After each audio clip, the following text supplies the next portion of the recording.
Amazing. Yeah, I will. Thank you. Um, well, yeah. I think people could make photos later, like selfie with you and with some props. So we really invite you to use this opportunity. We have some more prepared by our team, so enjoy it. And yeah, so for starting our talk, I think that there is a lot of things to be said. There is a lot of experience back that you gained, but I would start with a simple question.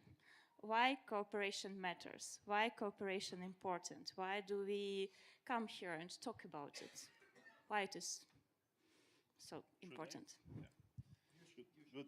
Good. Thank you very much. I'm very humbled with the way you introduced. I would like to ask you for reference letter later to put in my CV.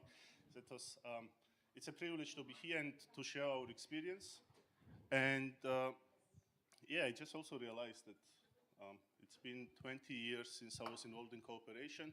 I was very young when I started.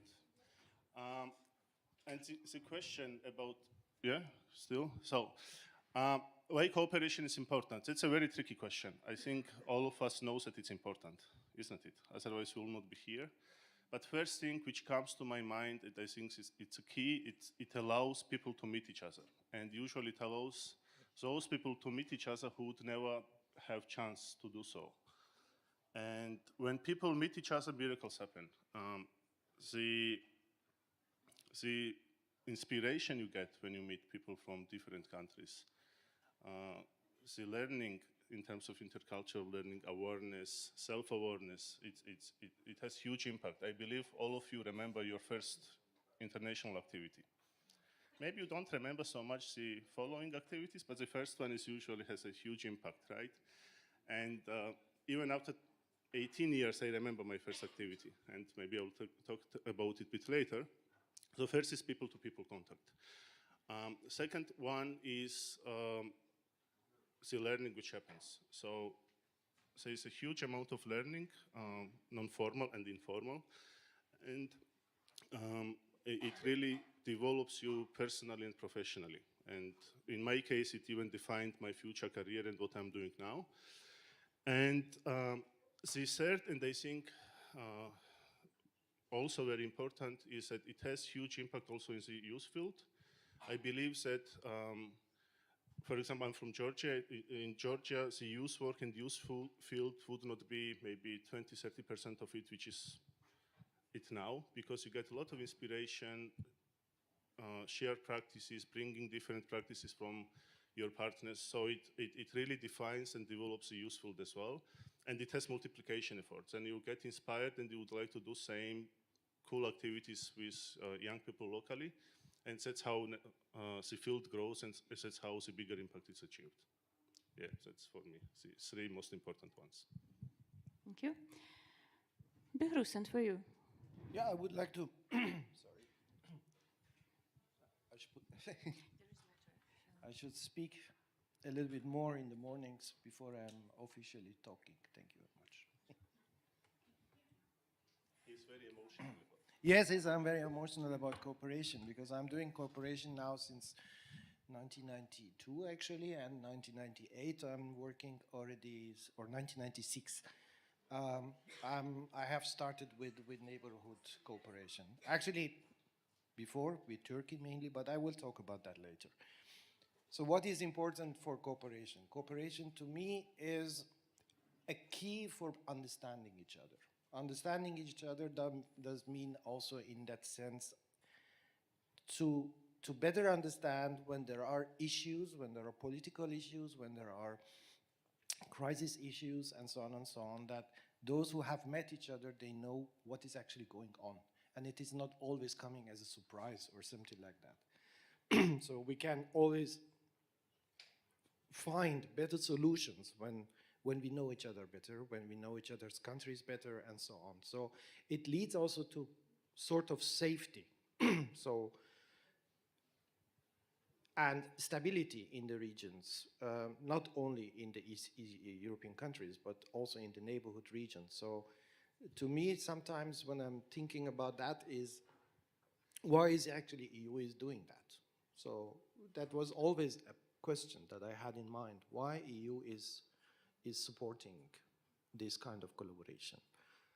And for me, one of the major reasons is not the fact that EU is a kind of charity organization or something like that, but it really would like to increase stability in the regions around the EU.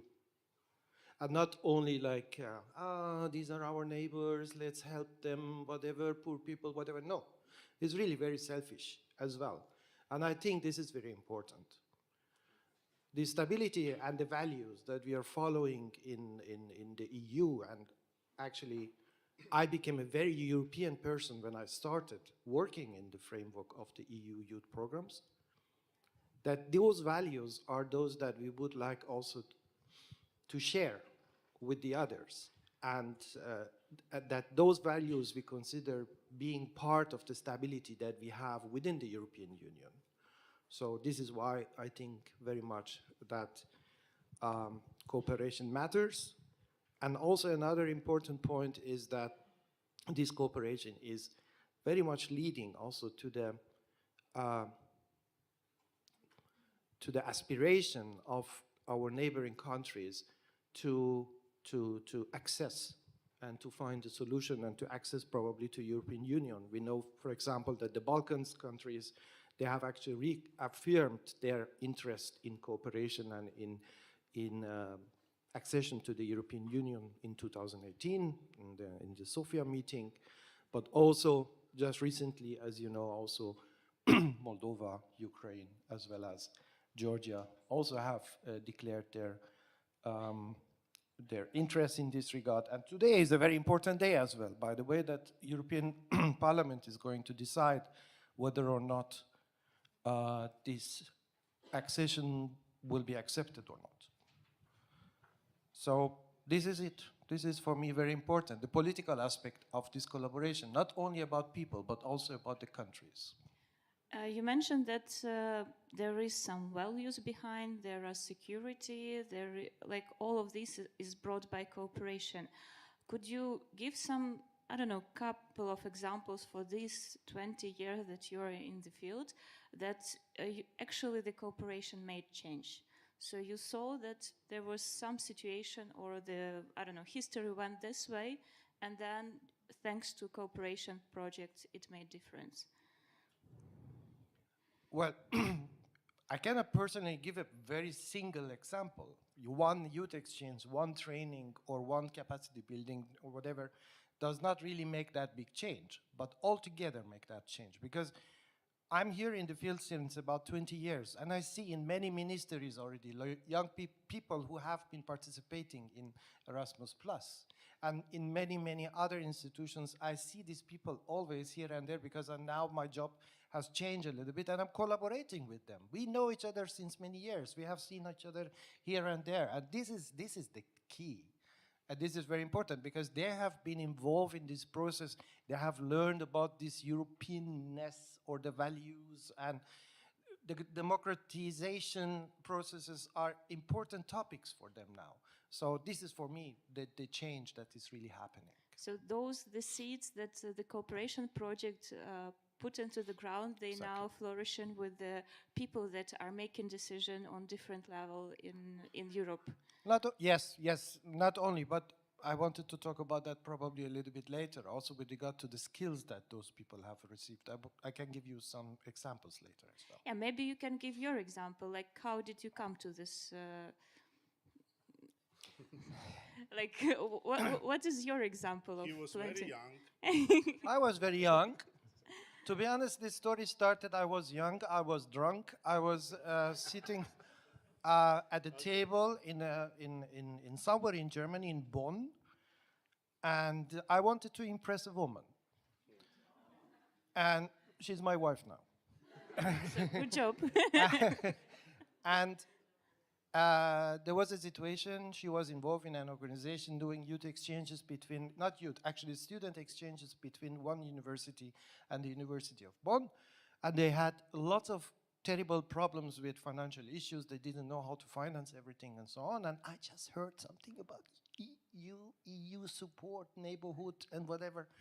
By that time, it was called Youth No. Um, Youth for Europe. Thank you very much. Yes, Youth for Europe. And here I said, you could try it with Youth for Europe. You do it, whatever. It's really easy, whatever. And they were very hesitant, of course. And suddenly, another lady who is responsible for the finances, she just told me, Behruz, what do you think? Could you do it? And I said, of course. Because you wanted to impress. I wanted to impress.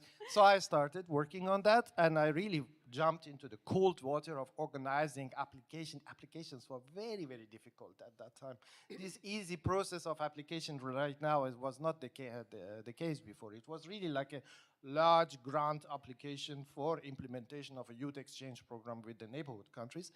And we were one of the first who were actually collaborating with Bosnia, with Serbia, and with the entire Balkans. By then, also Bulgaria, Romania was also part of that, and together with Turkey and Greece. So I just saw myself a few months later sitting in a room somewhere in Bonn with all these people. I had no idea what to do with them, and why am I there? But that was exactly how it has started, when I just felt the cold water of talking about the name of the country of Macedonia, between the Greeks and the Turks, who were really kind of very, very much enthusiastic about it, and so on.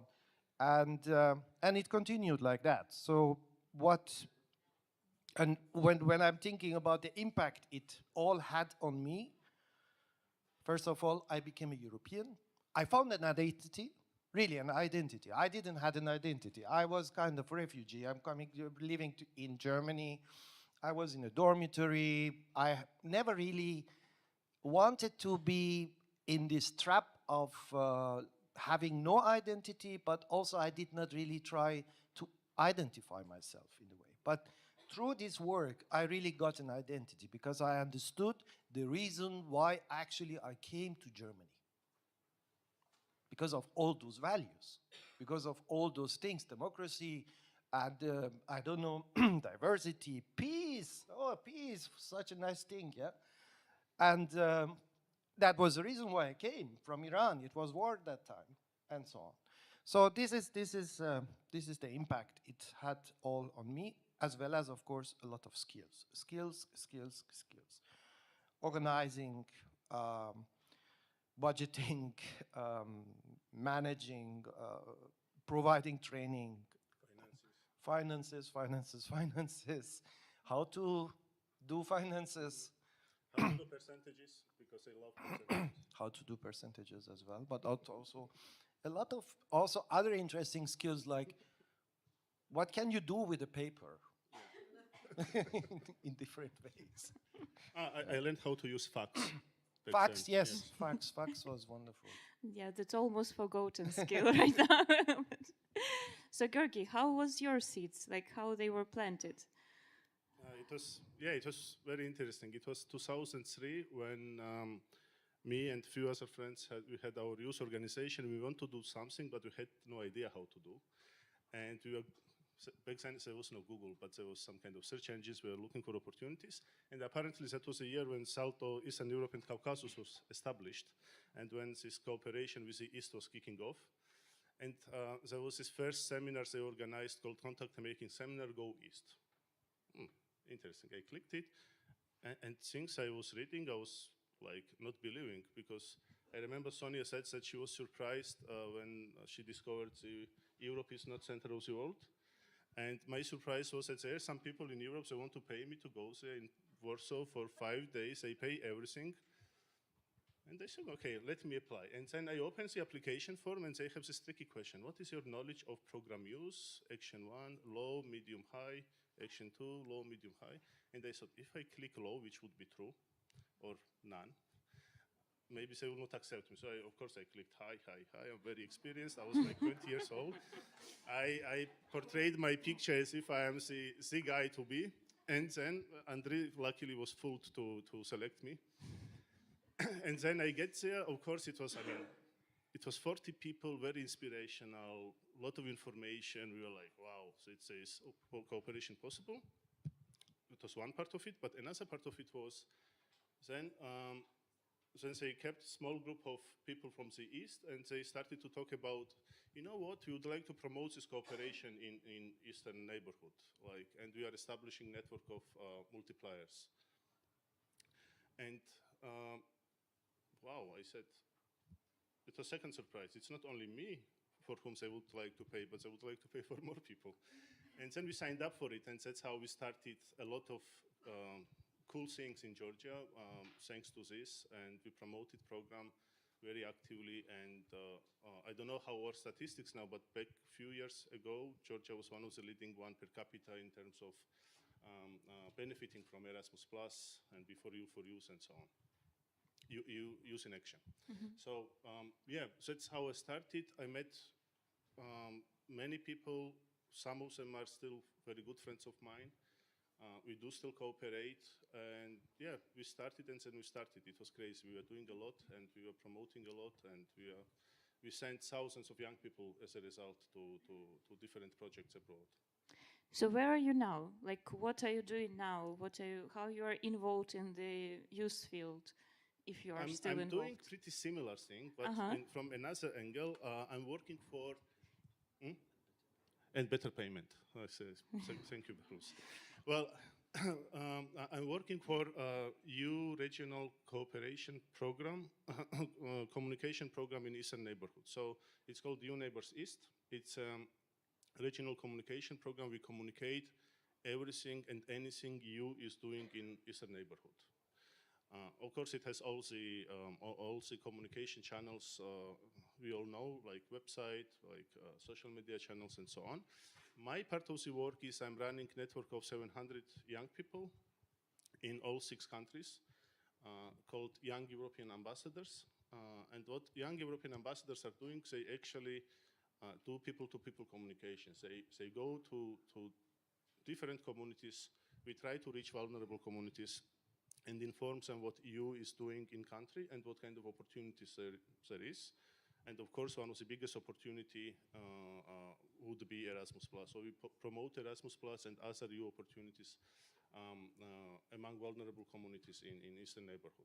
Yeah, that's something that our participants were asking how to do. So. Yeah, and it's actually very cool, and it's much more efficient than all your media or website or social media communication, because there are lots of communities, especially those who really need information, they don't have access to it. Or very often those communities, they see information online and they don't believe this is possible. And then when you actually go to them, explain, bring your example, they get inspired, and they start to believe that this is possible. And that's what we are doing now. In short, I'm in charge of network development, network management, making sure that young people have good experience, ensuring their participation and so on. Thank you. Behrus, and what are you doing now? To explain what I'm doing now, probably I just start with a kind of 3 phases program.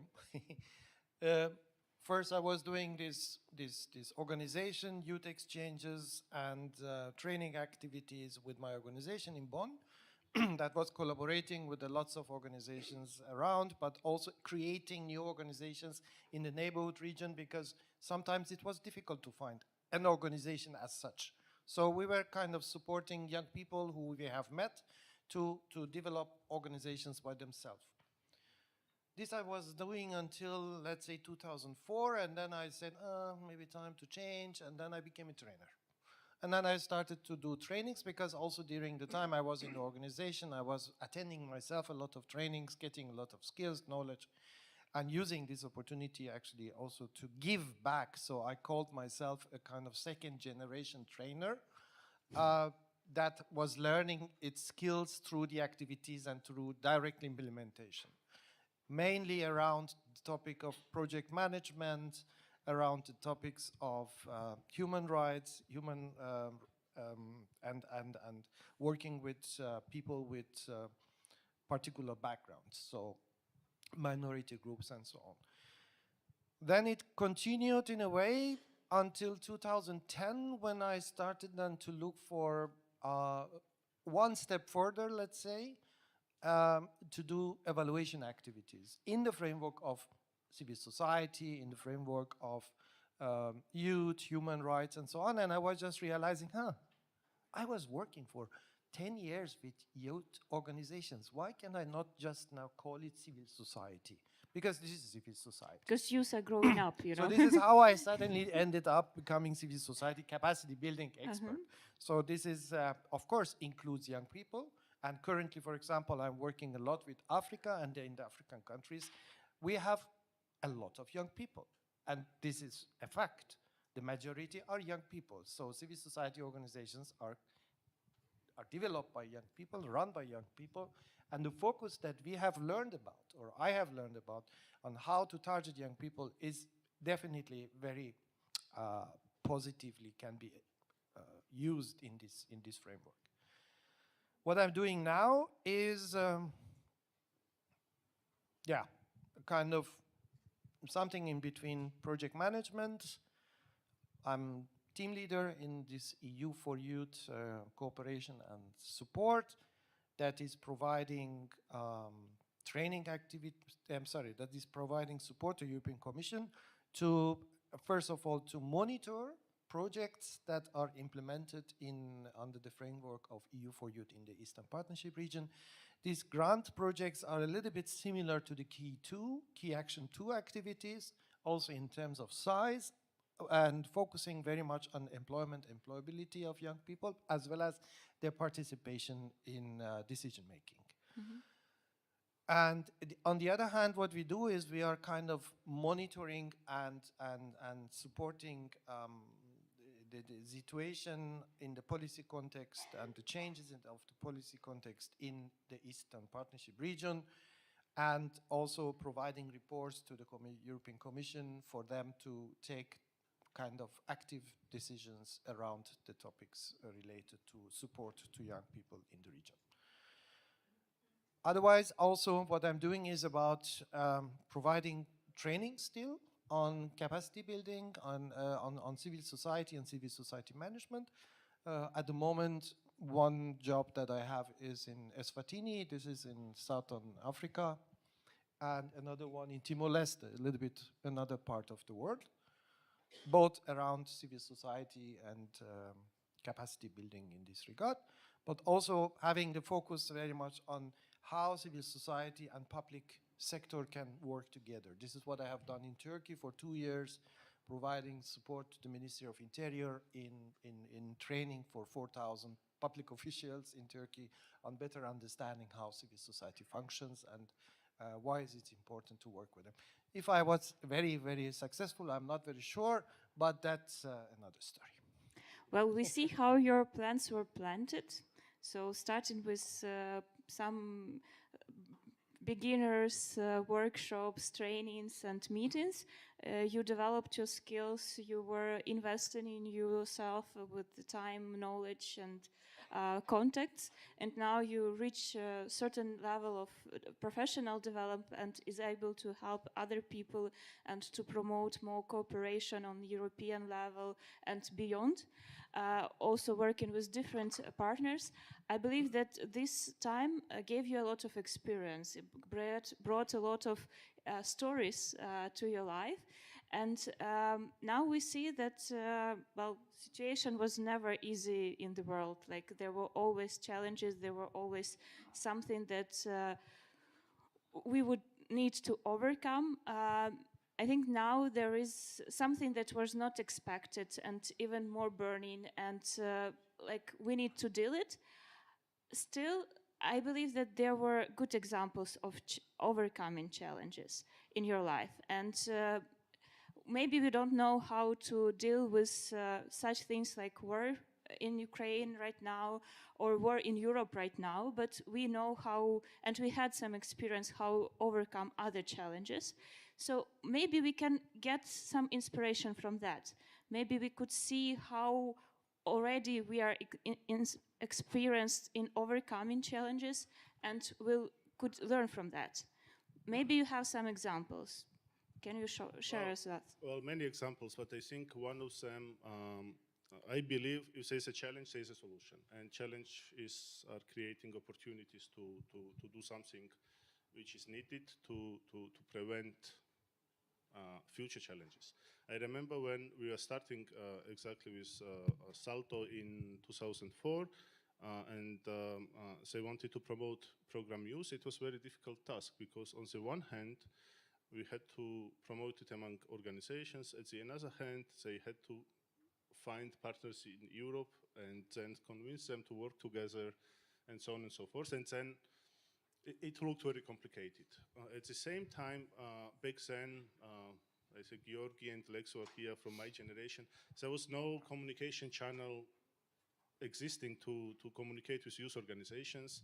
There was no platform to come together and discuss and get to know what are the opportunities. So this was a big challenge, but what it helped us to do, back then we started to use Yahoo groups. How many of you remember Yahoo groups?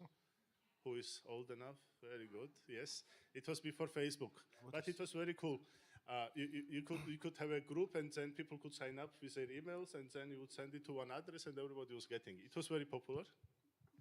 So we created this for information sharing, but then we also came up together and we said, look, we have to do something more. And then we created a platform called Youth Organizations Forum of Georgia, and which would be basically an annual gathering of youth organizations to come together, discuss, get to know new information and so on. And we did 10 Youth Organizations Forum of Georgia over the last 15 years. SALTO is still very much involved, and very often Andrei would come with his colleagues and then directly inform organizations about opportunities. And the forum has grown from 35 to 100 people at some point, and information was very well getting spread. On the one hand, it was about providing information, but on the other hand, it created a very strong team of youth organizations who contributed greatly to youth work development, youth policy development. We were drafting national youth strategy. We were doing monitoring, we were providing recommendations, so it really created much more opportunities for us and brought the sector together, strengthened it. And the cooperation happened not only international, but it also happened in national level. And until now, it's one of the strongest groups in Georgia who is behind to anything related to youth policy and so on. So that was a challenge which we transformed apparently now when reflecting on it was a very strong civil society group working for young people. So you were not even aiming it. You were aiming to inform, and now you have a group of activists that is working together and sticking together even like through all we those had no idea where to lead, but we said, okay, there is an issue, let's do something, and then it worked how it worked. Yeah, thank you. Behruz, maybe you also have some examples? I had some challenges, yes. My first and biggest challenge actually in the very beginning, where is Snezhana? Is not here, unfortunately. Yeah, understanding the Balkans. Understanding the Balkans, that was... Did you manage? Yes. In a way, I realized that I can understand it after a while, but I was really put into the cold water, as I already said in the very beginning, because we have started working with the Balkans, and it was so complex.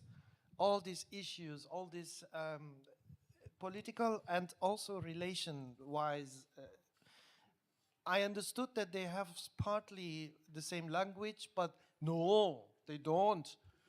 They are so different. Don't you hear it?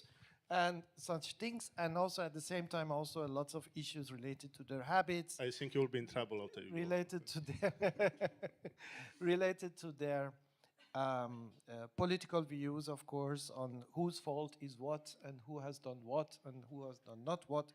But in the end, something that was very funny is that once we have done one youth exchange or an activity with young people from the region, after 5-10 days, they become so great friends.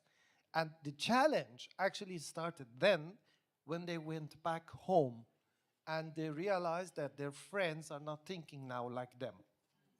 And their friends were kind of telling them, you got brainwashed by those Europeans, and so on and so on. And that was the challenge, to further support them, to further continue to support them, not losing this attention and losing this new attitude, let's say, new things that they have gained in the framework of the activities, what they have learned. this is one challenge, and the other challenge, of course, is more on the individual level. I was a very German guy, let's say, by attitude, because I was like, it has to be like this, it has to be like this, timing and deadlines and everything has to be respected. And then I suddenly started working with Bulgarians, with Greeks, with, actually I very much appreciate the Turks, they are very on time always. But then many others. So the challenge was for me very personal. I didn't even, to become flexible, to calm down, to become, and to have trust. And this is the trust was a big challenge also in the very beginning, because you don't know these people. But in the end, this is what you have to go through. And this is also very important, I think, as a key for collaboration with neighborhoods. And the reason why it is so important is that we need to trust each other, that we actually all want the same, and it is not only that money or something like that. This is something that just don't remain for long. You just spend it at some point. But what remains is the important part. That is about friendship, that is about collaboration, that is about also the political influence it has, what we are doing, because this is so, wherever I go, when I was working in Turkey, my trainers, who I have been selecting for the work with civil society and with the public officials, they were former Erasmus Plus trainees and trainers. That was quite fantastic. Right now, I'm working with actually mainly people who are coming from Erasmus Plus. And this is here, Max, with whom I'm working since so many years, Georgi, with whom I'm collaborating, Anahit Minasyan, Maxim Pijevsky, all of them from Erasmus Plus. So we are a big group, meanwhile, and we are gaining really very much and using very much the capacities we have got in the framework of the Erasmus Plus. Thank you very much, Erasmus Plus.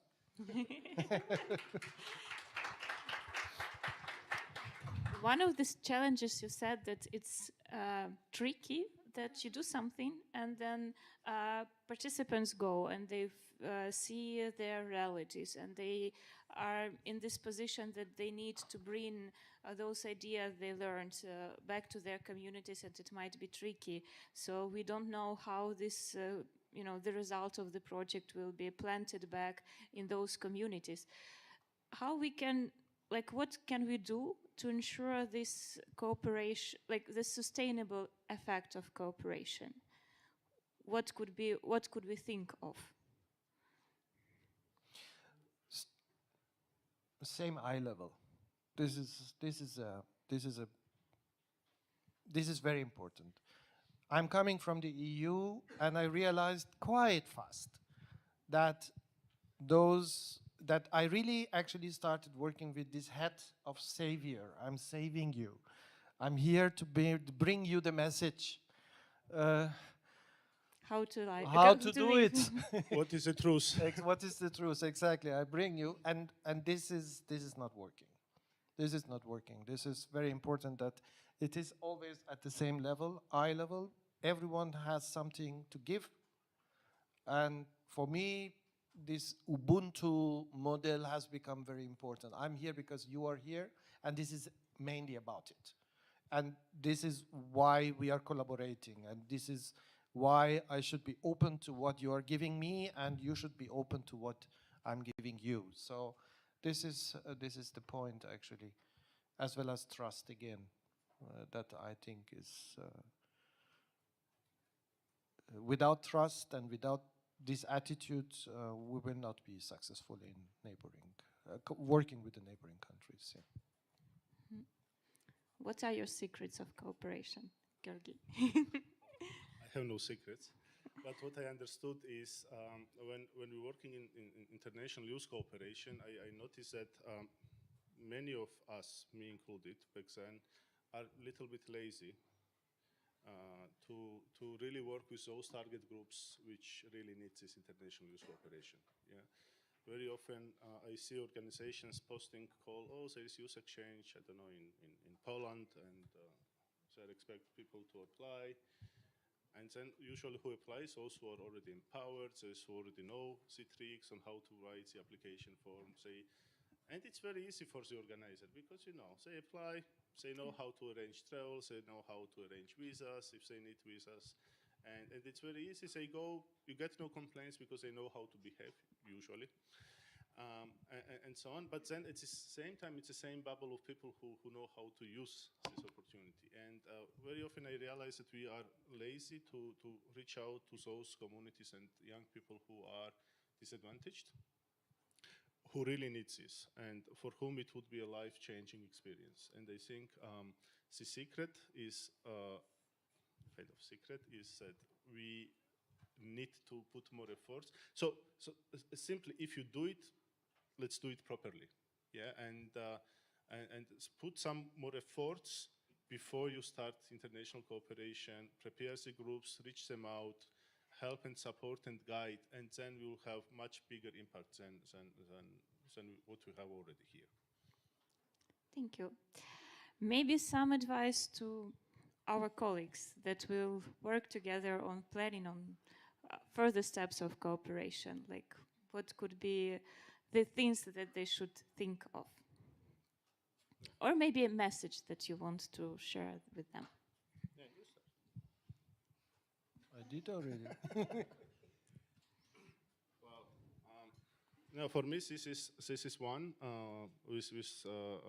not to be lazy. And I'm also talking about myself. I'm not preaching to you. We've been lazy also. And every time when we would not be lazy, we would see a huge impact on people.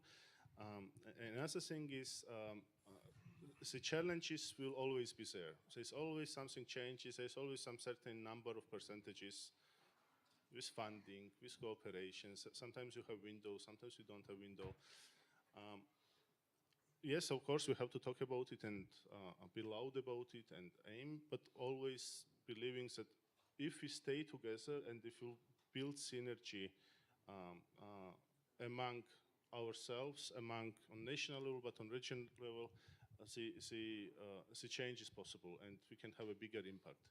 I'm mathematician by profession. I studied mathematics as my master, and then I ended up here. So it's a different story. But I believe that 1 + 1 is not always 2. It can be 3, 4, and 5. And being together, united in one voice, be open for it instead of competition. When you compete, and I have seen, and I believe many of you have seen, a lot of competition also in our field, it never brings good. It always brings, you know, it's in 1 + 1 is -2. Okay. And I believe that in the synergies, openness, and cooperation, there is a lot of power, and it's not easy to be united. When reflecting, I also realized that this international cooperation is not only about you and the country, like you and Georgia, let's say, but it's been building bridges also inside the neighborhood, like between Georgia and Armenia. I would agree there's almost no program when Georgian and Armenian people could meet. There's no program when Georgians and Ukrainians would meet. But thanks to cooperation, this was possible. So people, and then very often we had several occasions when we could come together as entire region to voice our concerns, to advocate for some changes. And I think this is the key to bring the changes and achieve what we believe we should achieve. So solution will be anyway found, no matter what challenge we have at the moment. Yes. Thank you. Bihruz, something to add? On my list, there are still a lot of things I wanted to talk about, but You can start like in 1985 when I was... in 1985, when I was young. Let me look what I have missed that I think it is important to talk.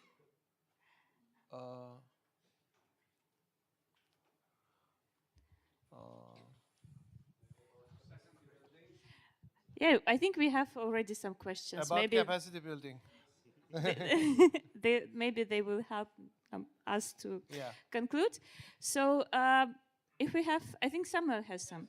Okay, so time to questions. Thank you very much, guys, for the introduction and for the bringing it up to the table. Actually, talking about one of the important projects, or let we say, a way of new collaboration, it's the capacity building program that is started to open the door for people from different regions to be part of it.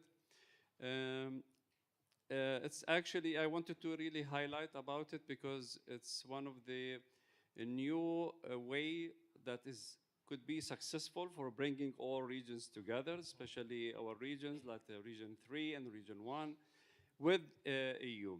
So can you tell us more about it and also about what steps could be included for it? And if it's, do you think possible to have like 2 deadlines for it, or what is your advices for let me say about this? Thank you. Not an easy one. I'm just not very sure if I'm the right person to answer this question because I'm not from the European Commission. I'm just working for them. Well, I see definitely a lot of potential in bringing the different regions together. This is, for example, what we are doing in my project. We are going to have an all-near, let's say all-near, this is called all the 3 regions. There will be a youth days organized in October this year, where we are going to bring different regions together because we really see there are lots of potential in exchange of the ways on how the youth as a topic is tackled, and also the way how it is, the needs of young people are addressed, especially when it comes to common topics like resilience, like climate change, like health, and also crisis, the global crisis that we are going to face, or we are already facing, in whatever way you are going to look at it. So I think there is a huge potential of bringing all these regions together to also to benefit from each other. But how it is technically possible, because we are talking at the moment, when I'm talking about this, I'm talking about 3 different general directorates in the European Commission. So whether or not those are going to collaborate with each other, that depends very much on the structure and how this is possible. So DevCo, INTPA for international partnerships, DG NEAR, of course, as well as DG EAC. There is a need also for this collaboration to make that possible. So that's the only thing I could say about this. Mm-hmm. Thank you. Wow, we have questions coming. Iyad, could you help me? There is one. You also wanted? Yeah. Hi. I had a question, maybe both of you or just one, concerning the current challenges and everything actually what is happening in Europe. How you see the future? Like what is next year and year after, and after, I don't know, next 6 years of the project? How you see that this cooperation between these regions are going to develop? Or we're going to be a little bit stuck? Future tellers. You're older than me, so. Because I have seen more than you? Yes, exactly. Everything will be good. All will be good. There have been really lots of crises and lots of challenges in the last 20 years. We tend to forget that they were there, but because no one would like to remember challenges and crises, but they were there. I remember the day when I was sitting and getting emails from Kosovo youth organizations that were really in a very, very bad mood, let's say, due to the attacks they had to face in Kosovo. But we managed. We managed to solve the issue, let's say, not the Kosovo-Serbia issue, but in principle we have managed to to provide fast and immediate support in that regard. But what is about the future? I think the political constructs and the policies around the collaboration with neighborhood countries will change. And that has many reasons. One of them, when we are talking about the Balkans, of course, there are more and more countries that are expressing interest in becoming members of the European Union. So this political construct around the Western Balkans will not stay for very long. The same also we see also for the Eastern Partnership at the moment. The Moldova, Ukraine, and Georgia becoming very interested in the membership in the European Union. That will also change, let's say, the approach of the European Commission towards these three countries especially, while some other countries have actually simply said, we are not interested at all, leave us alone. So that will also change the situation a little bit in terms of approach and intensity of the support. With regard to the Mediterranean countries, I would say, let's see. There are things happening at the moment, but unfortunately, the Russian aggression on Ukraine will have a huge impact also in that region, sooner or later, especially when it comes to food situation and so on. We are in a challenging time. I really cannot tell you what is next year, but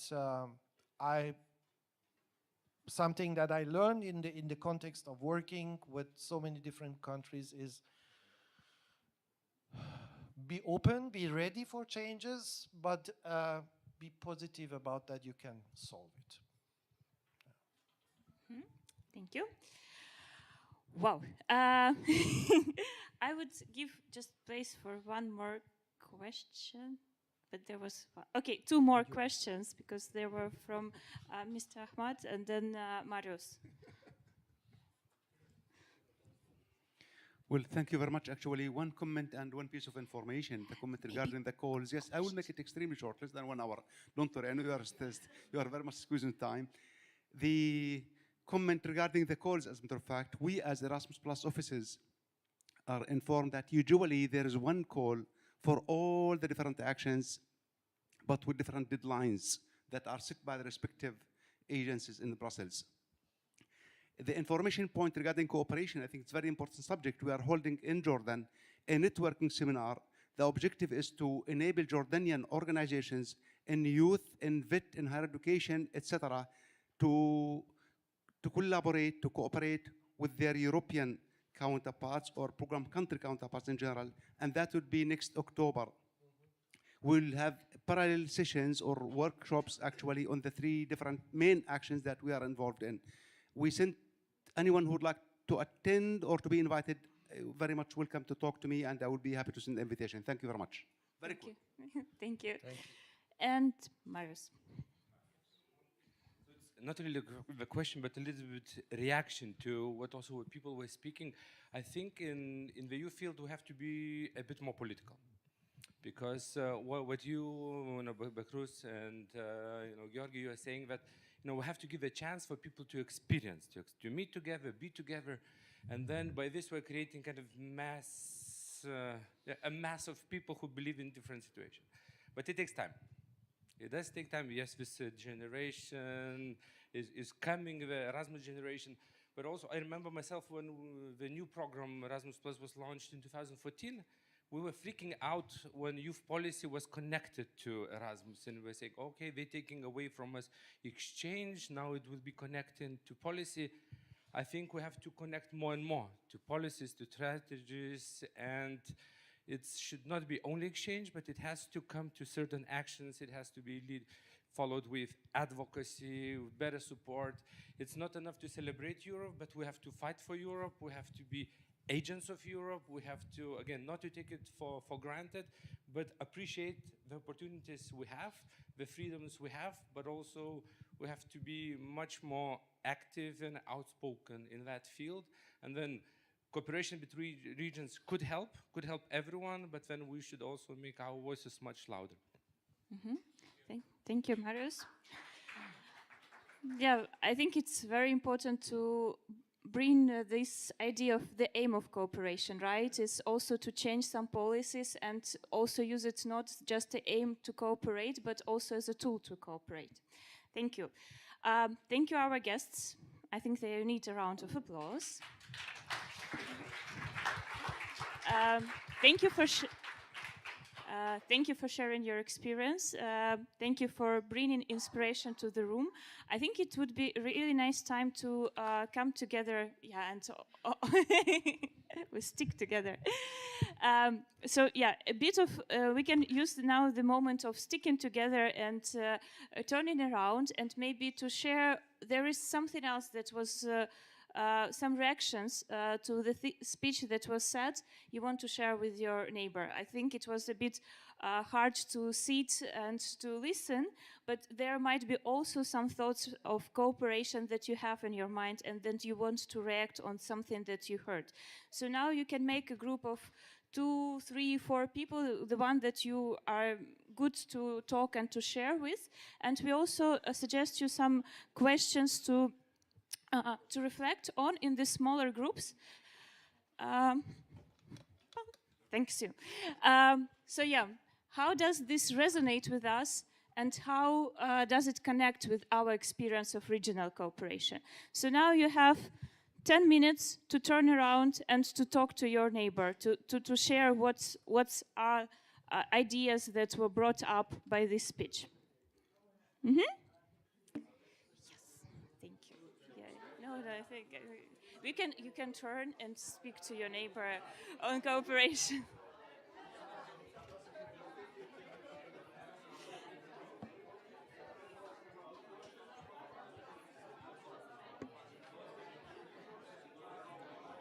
Hallo.